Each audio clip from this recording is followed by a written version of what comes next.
Hey, how you doing? Welcome to another time here at the book club. Thanks for coming.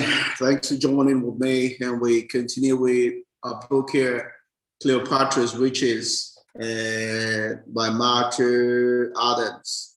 We're going to go on to chapter 3 today. So let me drop my cup. All righty. And I'm just going to bring up a slide here and we're just going to shoot for it. It's just 3 pages on this chapter. So though we're still going to keep it one chapter a week, even though they're short, but just so we don't have to rush anything, we can take our time and discuss, on the call of the sharing of the chapter. I'm going to take off my glasses here. Let me go on and I'm going to go to bring up a slide here. All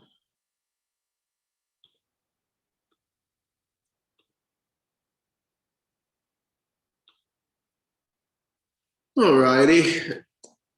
Believe you all can see my slides here. They're showing up. So we're still on with our book. And we're going to we'll move on here. Still here. I gotta do my quiz, and it shows me at 68. Shows that I'm confident in the financial sector. So we'll see. I don't know what the max score is, but I did get a 68, and that was confident. I'm pretty confident in my financial journey, my financial empowerment. All right. Yeah, let's see what you score. Go ahead and check out the resource there. She also has some other resource other than that. She has some questions, some help for book club. She has something about some other two stuff there just to help with your financial empowerment journey. So make use of it. That's free. So why not?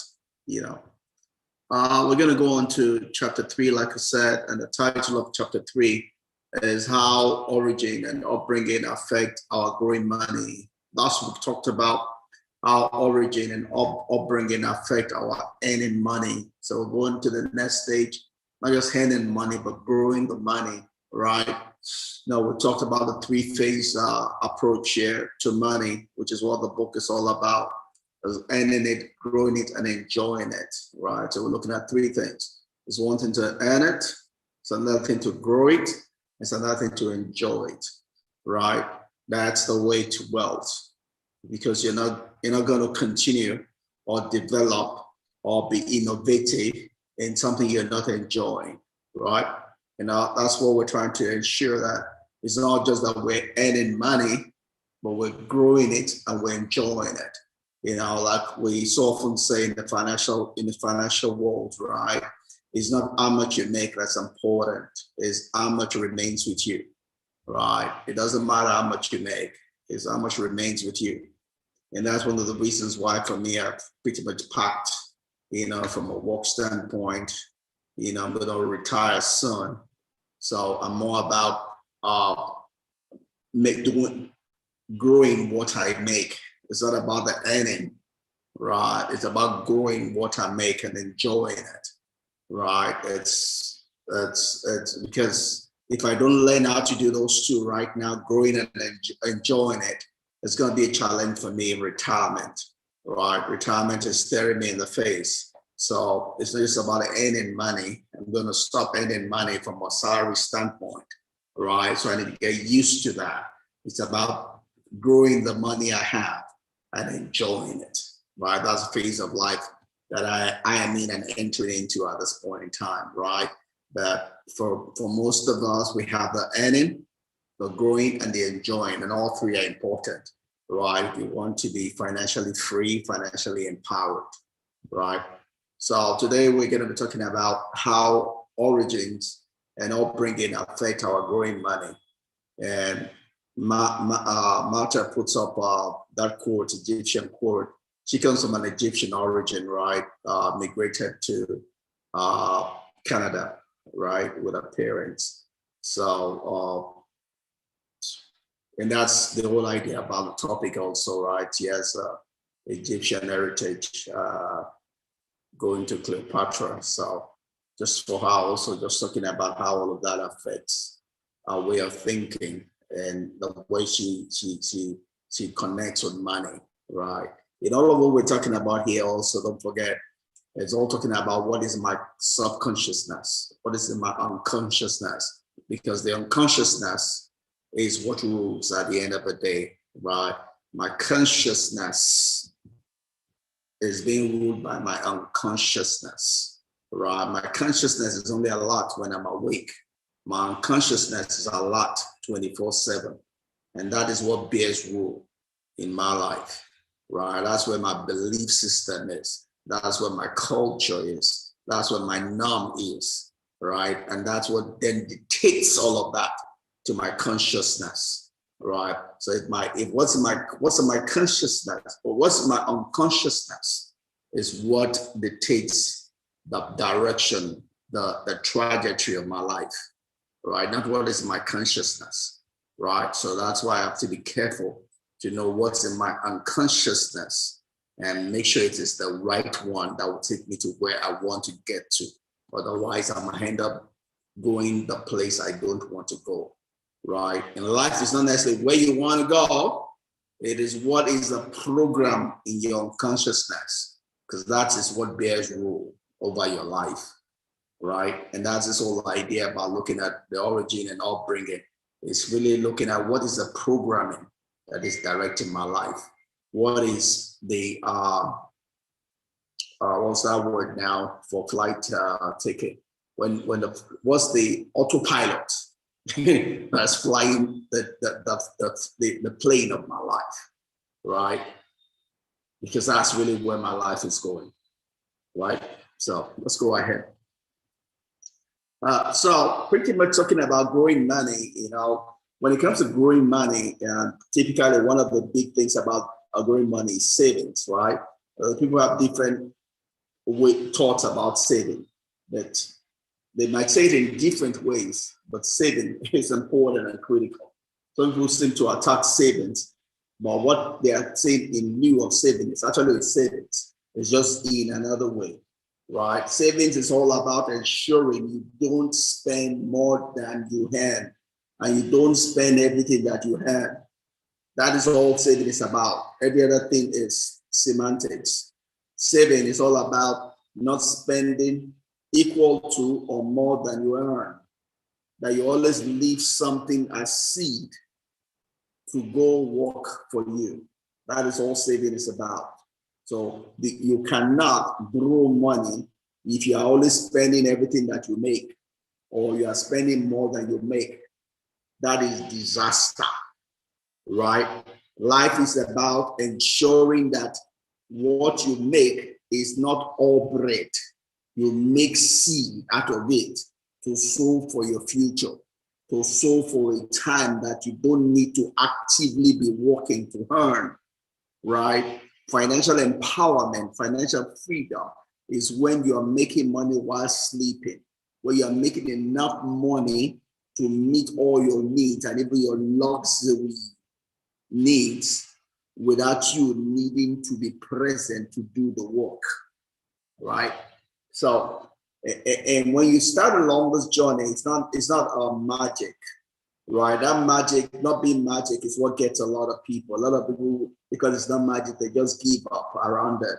Feel it's not working. It's not working because they want things to just move fast, But the law of nature is like that. Law of nature always takes time to pick momentum. It starts slow to go fast, right? Law of nature never goes fast. It starts slow to go fast, right? I was just listening to, what was I listening to this morning? I was listening to someone this morning, and they were just highlighting the fact that at every point in time, there are about 1,800 thunderstorms, picking up somewhere. But not all of them eventually results into a thunderstorm, no doubt. But they are starting, right, somewhere. Some of them fade away.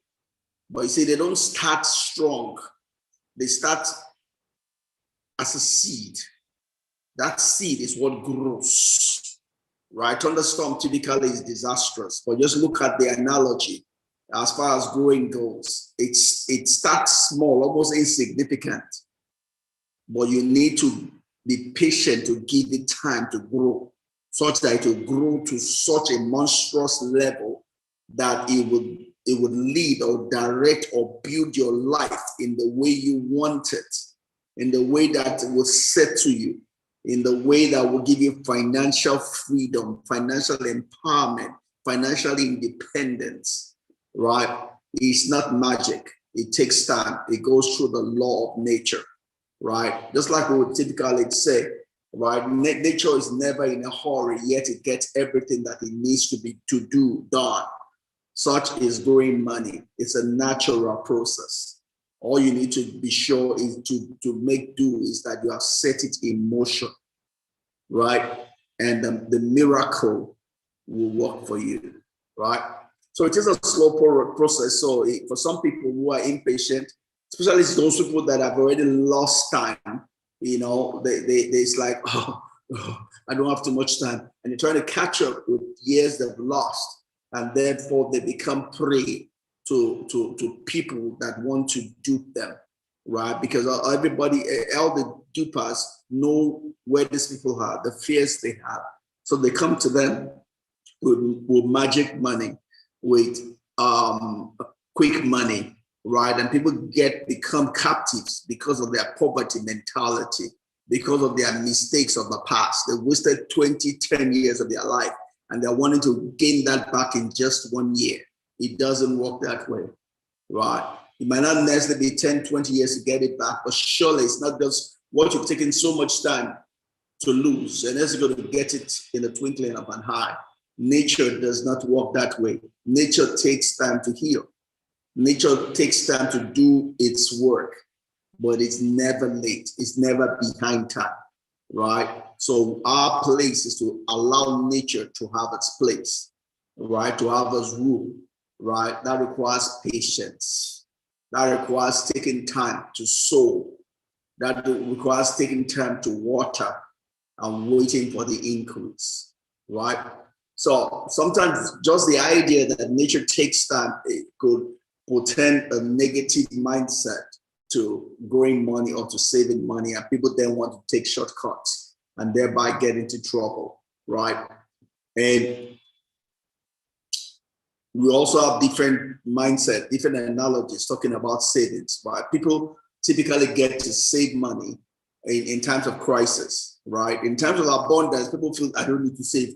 There's a temptation to just keep on spending and see the abundance will last forever. Now, when it's time of scarcity, then we're talking about, be careful, we don't have enough, all of that. But savings should be a lifestyle that should be a part of you, irrespective of a season of life that you find yourself. You're supposed to save in season and out of season. You're supposed to save as a lifestyle, right? You should always make sure that for every dollar that you get, that we have what we call a 30-70 principle, right? Where you have a 10% for tithe. And if you're not a believer, call it charity. It's just something you're given as part of your rite of passage in this life. You're given to God, right? And if you're a Christian, we'll call it tithe. If you're not, you can call it charity. It's what you would call your rite of passage in this life, right? To show that money does not bear rule over you, right? And we call the second one a savings, right? And the third one we call an investment. And the only difference between the second and third is the level of risk you open yourself to, right? And I have this. I've taught this severally for years, and I have this on my website, on my blogging site, And I think I'm on this. I'm going to put the link to the 70-30 rule on my blogging site. I'm going to add it to the YouTube on the comment section. So if you want, you can read about it. But you need to have a financial plan, otherwise you're going nowhere. You're not going to be able to get financial empowerment if you don't have a financial plan. If you don't have a plan for your money, someone else will have plan for your money, right? If you don't give a name to your money, someone else will give a name to your money, including your pastor, right? And you don't want that, because guess what? You are going to be the one that's going to have to bear the harvest, the results of your action or inaction. Not your pastor, not your imam, not your bishop, not your whoever, not even your wife.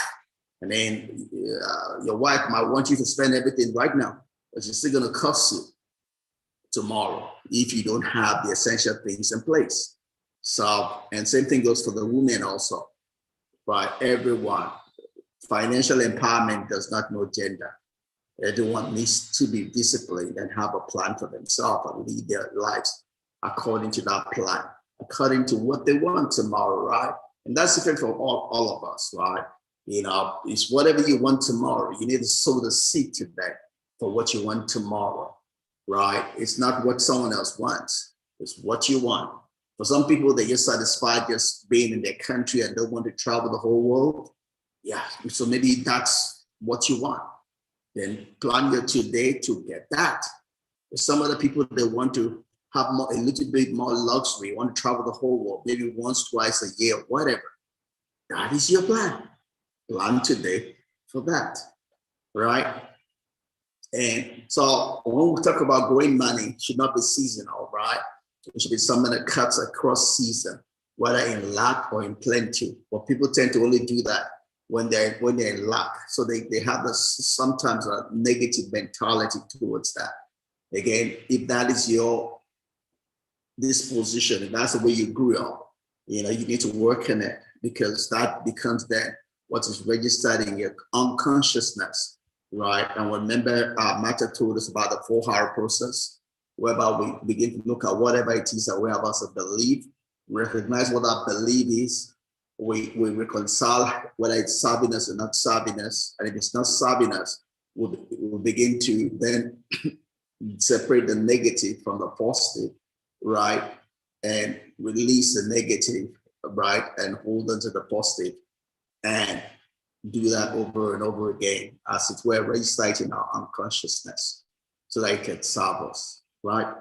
Just a few things I'm just going to re-emphasize in all we've spoken about before we close today, is the fact that, again, things are stored in our consciousness as part of our origin, as part of our upbringing, as part of things that we observe, as part of things that were told us, as part of things that happen to us directly or indirectly, right? But all of those get imprinted in our subconscious, which you might call a money imprint, right?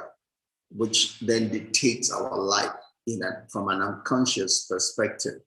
Some of this is what we might call a family culture, which we've learned the way of thinking, feeling, judging, and acting, which could then be the norm in our family, which we've now then accepted as our norm, which then dictates our level of consciousness. Remember, conscience is not the voice of the Holy Ghost. It's not the voice of God. It's the voice of your spirit, the voice of your unconsciousness, which is the voice of the culture, the norm you have imbibed by reason of passage in this life, right? So if your unconsciousness is not working for you, you need to work on it. You need to cleanse it, right? Use the 4-hour process. Recognize and believe that it's not working for you, right? And begin to look at where it came from and what you need to replace it with, right? And let the negative go and take the positive and repeat it over and over as a message into your unconsciousness, so you can go on the path of life, go on the path of financial empowerment, path of financial independence, you know. And pretty much that's what we're going to as we learn through the process here. I see I repeated a bullet here. I'm just going to take that off here. That was a repetition there. All right, I'm just going to run through some of the questions that we have here. I'm home alone today. I don't have any of my people here, so I'm just going to do it You know, it talks about choosing the memory that came up for you, you know. And as I was preparing for this, the memory that came up for me from a saving standpoint, you know, I did not necessarily grow up seeing my parents saving money. You know, my father was more of a kind man. I didn't see him saving money. I see him giving, giving to the last, you know, helping people, you know, and probably didn't know how to say no, you know, so I never learned saving. I even was saving money in those days, and my father would need money, and I would bring up my savings, you know. So I didn't necessarily learn that from home. Maybe that's the reason why, as much as I tried to save, I ended up not being able to accumulate money for a long while, because I saved and somehow I ended up using it all. That having gone through the passage of life, through the ups and downs of life, after 2 depressions, I am stable with saving today. I'm a lifelong saver, right? I have systems in place to save money. I don't even have to think about it, right? Money just goes to those pockets automatic, right? So for me, I'm a lifesaver, right? I don't even think about it. I have systems in place to make it happen. And today, as I build my business, that is what is helping me, right? I'm doing a big project today. I have a big farm. I'm building a big poultry. It's taking a lot of money, right? And I just see every now and then I have money coming from dividends. That's just making it happen, right? That money goes down, money comes in, and all that I've invested to date is what's making it happen, right? So I paid the price years back. I'm getting the reward today, right? And you too can do the same thing, right? All right, I'm going to go on to the next one here. And this one, there was a comparison with going and saving here. I'm not too sure why. I'm going to learn that more as I read the book, why they're comparing going to saving. So I'm probably just going to leave that alone. But that's all I have for you today. Just emphasizing growing savings and being able to look at how your origin, your upbringing has affected you. And if it's not helping you, then there's a need to understand though the reason why not, and you know, begin to address that, right? Address that and let the negative go and replace it with a truth that will give you financial empowerment, right? One other thing that came to mind also was the church. You know, growing up in the church, and I'm a church boy, right? I became what we call born again Christian uh, back in 1983, and I was just barely. That was before my 16th year birthday. So as you can see, I've been doing this for the last 39 years. That's all I know. You know, and being on the church necessarily helped me with savings because that was never preached. What was being preached was Jesus is coming, give everything that you have. But I would never really hear a message about saving money. It was all about giving everything that we have, right? You know, it was almost like they thought that we're always holding money back. So they never taught us about saving money. One message I heard one time by Tony Bakare was an incidental message. He was saying something else. And incidentally, he talked about how he was saving money. That was a one-off. And probably the only message I've heard in church in 39 years about saving money, right? So we don't do a good job in church when it comes to helping people to save money and to have financial empowerment, financial independence, right? We'll teach people to become beggars, to be poor, right? That is, we're not serving the people well. We're not being Christians. We're being selfish. All we're thinking about is money coming to the church to do our own projects. And we don't think about the impact on the people themselves. That is a sin. That is of the devil. And we need to repent, right? We need to teach the people how to get the financial empowerment, financial independence, right? And not just be telling them things that don't hold water, because it doesn't. we're lying to them, right? Let's tell them the truth. Tell them how to become financially empowered. And God help us as we go along this. We'll talk a little bit more about that. All right, I gotta go now. Thank you. See you next week. Have a great week ahead. Happy first day of a month. Happy New Week. Happy Workers' Day for those that celebrate that, including me here in Nigeria. Enjoy yourself. God bless you. Thanks for joining me. Bye-bye.